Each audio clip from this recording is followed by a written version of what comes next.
Votre offre, c'est le moyen le plus rapide pour montrer à vos prospects ce que vous pouvez faire pour eux. C'est donc aussi le moyen le plus sûr pour obtenir, bien sûr, des estimations, des rendez-vous et plein de mandats. Mais ça, vous avez du mal à y croire et pourtant, je vais vous expliquer pourquoi. D'ailleurs, restez bien jusqu'à la fin de cette vidéo parce que pour ceux qui veulent aller plus loin, je vous donnerai une surprise qui vous permettra d'approfondir la vidéo d'aujourd'hui. Allez, avant de commencer, j'aimerais d'abord qu'on joue à un petit jeu. Dites-moi si vous reconnaissez dans l'une de ces situations. Vous parcourez chaque jour des kilomètres pour votre prospection, mais pour pas grand-chose. Vous avez de jolis flyers, mais tout le monde s'en fiche. Vous en avez marre quand vous claquez la porte au nez, quand vous faites du tap-tap. Ou pendant que vous faites votre pitch, vous avez vraiment l'impression que tout le monde vous déteste. Ou encore, ça fait des semaines que vous travaillez sur un prospect et puis vous finissez par vous le faire piquer par un concurrent. Et sans raison valable. Peut-être d'ailleurs que vous reconnaissez dans cette situation ou dans toutes les situations que je viens de vous énoncer. Alors, il y a une bonne et une mauvaise nouvelle pour vous. La bonne nouvelle, c'est que vous n'êtes pas seul à souffrir dans votre activité de conseiller. Il y en a des dizaines de milliers comme vous qui subissent exactement les mêmes vexations jour après jour. D'ailleurs, dans notre secteur, trouver des clients, c'est pas une mince affaire, c'est pas simple. On vend pas des mixeurs, on vend pas des séances de massage. Là, on parle de projet d'une vie et on ne peut pas convaincre non plus un propriétaire sur un malentendu. Maintenant, il y a aussi une mauvaise nouvelle. Si vous ne faites rien, les choses ne vont pas s'arranger. Elles risquent même de s'empirer. Quand le marché va bien, que les transactions tombent à foison, que vous êtes sûr d'en choper même par hasard. Si vous attendez assez longtemps avec votre filet dans la mer, il y a forcément un moment ou un autre un poisson qui va venir se mettre dedans. Mais en période de crise qu'on est en train de vivre, là maintenant, vous ne pouvez plus seulement compter sur le hasard. Il va falloir être proactif et les mandats, il va falloir aller les chercher. Et donc la question qu'on se pose, c'est comment aller les chercher, ces fameux mandats, puisque vos prospects ne vous écoutent pas ou ne vous connaissent pas. La réponse, je vous la donne, c'est simple. Vous devez montrer à vos prospects ce que vous pouvez faire pour eux. Vous allez leur montrer exactement ce que vous avez en magasin pour les guider sur le chemin qui mène à la réalisation de leur projet. Autrement dit, vous allez prendre un engagement. Vous allez mettre votre réputation dans la balance. Vous allez faire tapis comme au poker parce que c'est comme ça qu'on va vous faire confiance. Et pour tout ça, il n'y a besoin que d'une seule chose. Vous allez voir une chose extrêmement simple. Ça s'appelle une offre parfaite. Oui, parfaite. Une offre parfaite, c'est le moyen le plus rapide, le plus sûr pour décrocher des estimations, des rendez-vous, des mandats. Mais en réalité, ça pourrait être aussi sur de la conciergerie, sur de la location saisonnière. Ça peut être dans tous les domaines. Et pour ça, je vous ai listé 7 raisons. 7 raisons qui expliquent pourquoi une offre de qualité va vous aider à convaincre votre prospect le plus facilement et le plus rapidement. Allez, raison numéro 1, c'est parce que vous apportez une solution à un problème. Votre offre, c'est l'équation, un problème égale une solution. C'est tout bête, c'est aussi le fondement d'une transaction quand vous y repensez bien. Votre prospect, il a un problème et vous avez la solution. Lui, il a un trou en plein milieu de son puzzle et vous êtes la pièce manquante, celle qui va rentrer pile poil dedans et qui va lui permettre de finir son puzzle. Votre offre, donc, elle est calibrée pour répondre à la problématique de la personne que vous avez en face de vous. Un peu comme si vous lisiez dans ses pensées. Mais pour ça, vous avez besoin de 2 choses.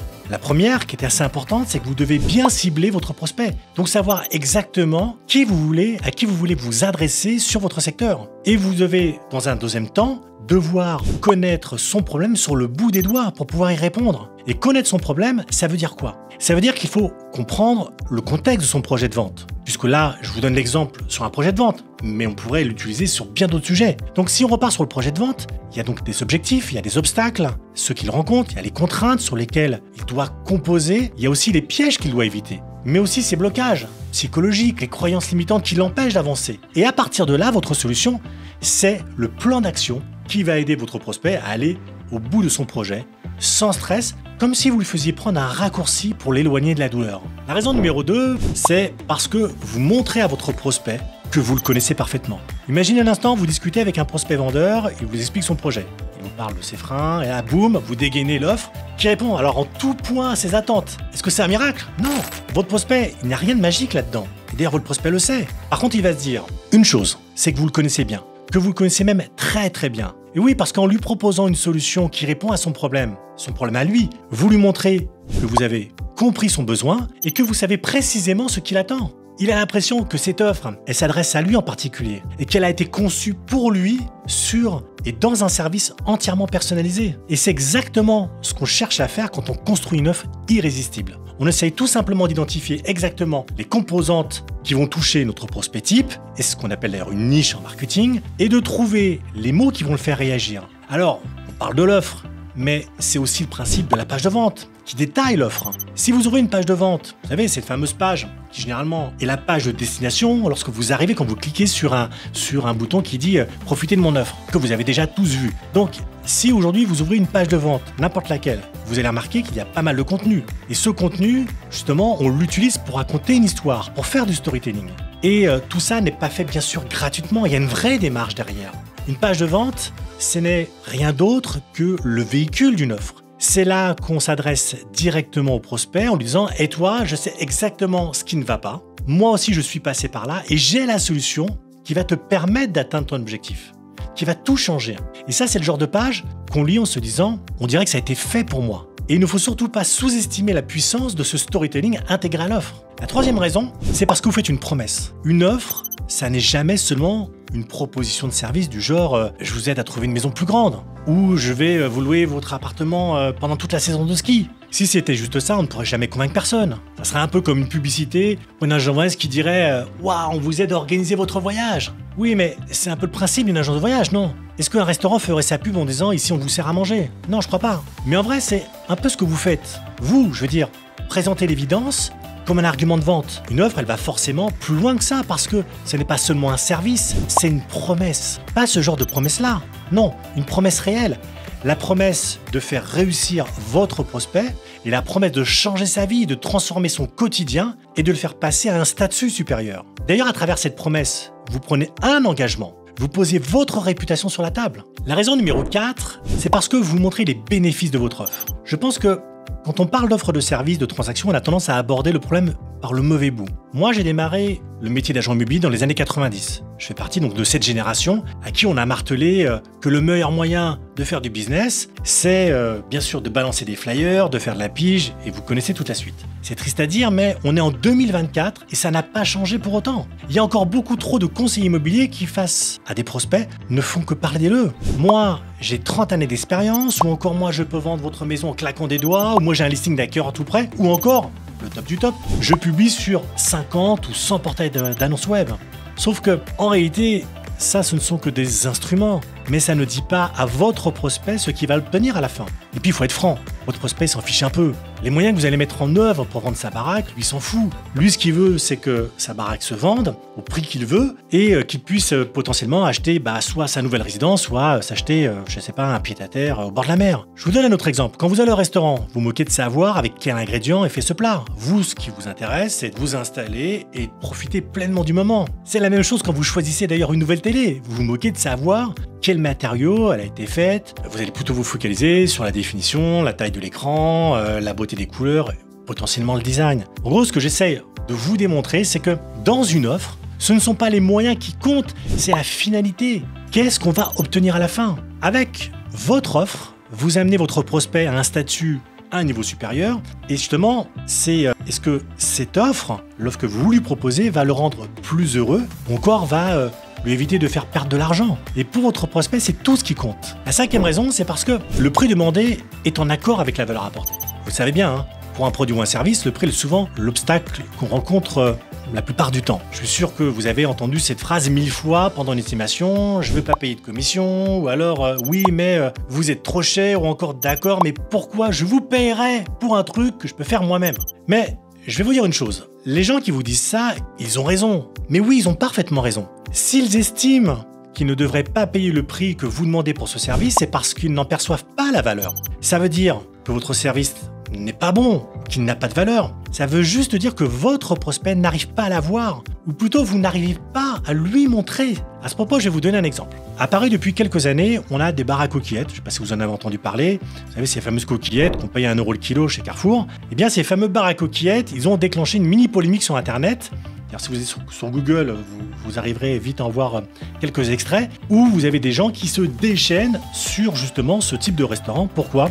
Parce qu'ils estiment que quand on vend un plat 12 ou 15 balles pour 200 grammes de coquillettes, ça fait cher payer, on va dire, les pâtes. Alors je ne sais pas, peut-être que ce sont vraiment de très bonnes coquillettes, que ça vaut vraiment le coup, que je sais pas, il y a des sauces qui vont avec, des ingrédients qui font que... Mais ce que je veux dire là-dedans, c'est que le problème des coquillettes à 15 balles, c'est le décalage que vous pouvez voir entre le prix qu'on paye et la valeur qu'on perçoit. Parce que les coquillettes, c'est réputé comme un plat bon marché. Sauf que là, c'est le prix d'un plat de moyenne gamme dans un bon restaurant. Donc il y a un truc qui colle pas. Maintenant, on va prendre un autre exemple. Vous savez, la fameuse boîte de macarons chez La Durée, de 12 macarons qui coûte 40 €, et ça c'est du vécu. 40 €, c'est donc pas donné, surtout quand vous avez une bande de gamins affamés qui vous anéantissent votre paquet en quelques secondes, et pourtant, ils ne viendraient pas à l'idée d'aller sur Google et d'insulter les boulangers qui les vendent. Pourquoi? Parce que, déjà, c'est délicieux. Et c'est pas forcément la raison. C'est parce qu'on attribue aux macarons, notamment La Durée, une valeur beaucoup plus élevée que par exemple les macarons surgelés de chez Picard, qui coûtent pour le coup beaucoup moins cher, puisqu'on doit être à, je sais pas si je regardais sur internet tout à l'heure, on doit être pour les 16 à 6,50 €. Vous avez bien compris où je veux en venir, c'est qu'une offre de qualité, une offre parfaite, c'est une façon de donner de la valeur au service que vous proposez. Une façon donc de faire coïncider d'un côté le prix que vous demandez et de l'autre la valeur perçue par vos prospects. Donc plus vous allez augmenter cette valeur, et moins le prix sera un problème. Sixième raison, c'est parce que vous apportez des garanties. Tout à l'heure, je vous ai parlé donc de la promesse et de l'engagement. Au travers de votre offre, vous prenez donc une responsabilité. Vous dites à votre prospect, je vais faire ceci, je vais faire cela pour toi et tu vas en tirer tous les bénéfices. C'est bien, mais ça ne suffit pas. Parce que comme on dit, les promesses n'engagent que ceux qui les écoutent. Après tout, si on vous raconte n'importe quoi, que vous y croyez aveuglément, quelque part, c'est tant pis pour vous. Maintenant, mettez-vous à la place de votre prospect. Dans votre offre, vous lui faites une promesse. Et dans votre offre, vous prenez un engagement. Mais vous savez bien qu'il n'y a rien de contraignant dans ce type d'engagement. Donc, ce que vous allez faire, c'est que vous allez rajouter quelque chose de plus, on va dire quelque chose de plus que votre parole. C'est pour ça qu'il faut apporter donc des garanties. Et les garanties, c'est un peu le ciment du mur que vous construisez. C'est ce qui montre que vous êtes sûr de vous. Et ces garanties, elles doivent apparaître noir sur blanc dans votre offre. On doit pouvoir vous mettre votre offre sous le nez, vous dire « Hey, vous voyez, vous m'aviez promis ça ». À la limite, peu importe le type de garantie que vous proposez. Ça peut être un truc du genre si vous réussissez pas à vendre le bien, je vous fais une baisse d'honoraires, ou si vous mettez si j'arrive pas à vendre en plus de X semaines, à trouver des acquéreurs, pareil, je baisse mes honoraires. Bon, vous l'avez compris, c'est pas tant le problème de la garantie. Ce qui est important, c'est de lier votre promesse à une conséquence au cas où vous ne tiendrez pas ou vous n'arriveriez pas aujourd'hui à l'objectif que vous avez promis. Et donc, c'est une conséquence pour vous, mais aussi un avantage pour votre prospect. La septième raison, c'est parce qu'une bonne offre vous rend plus crédible. C'est la dernière raison, c'est la crédibilité. Et pourtant, c'est la raison la plus importante qui fait qu'une offre demain va être la clé de la réussite de votre business. Et encore une fois, peu importe ce que vous proposiez, que vous fassiez de la vente, que vous fassiez de la conciergerie, que vous fassiez du recrutement, ça sera toujours la même chose. Une offre taillée sur mesure pour votre prospect, ça vous rend donc plus crédible. Tout simplement, une offre complète, détaillée, à travers laquelle vous faites une promesse, à travers laquelle vous vous engagez à atteindre un résultat. C'est tout bonnement une source de confiance pour vos futurs clients.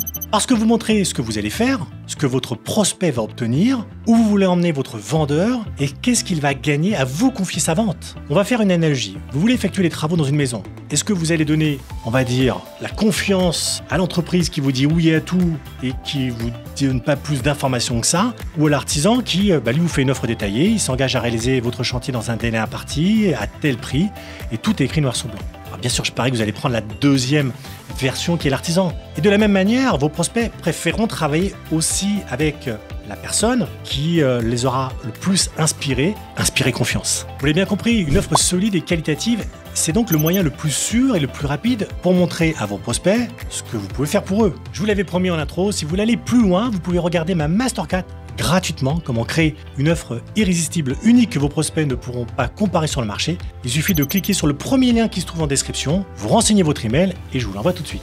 Merci de m'avoir suivi, n'oubliez pas de liker et de vous abonner à la chaîne pour soutenir mon travail. Allez, c'était Frédéric avec Facile J, et bientôt dans une prochaine vidéo.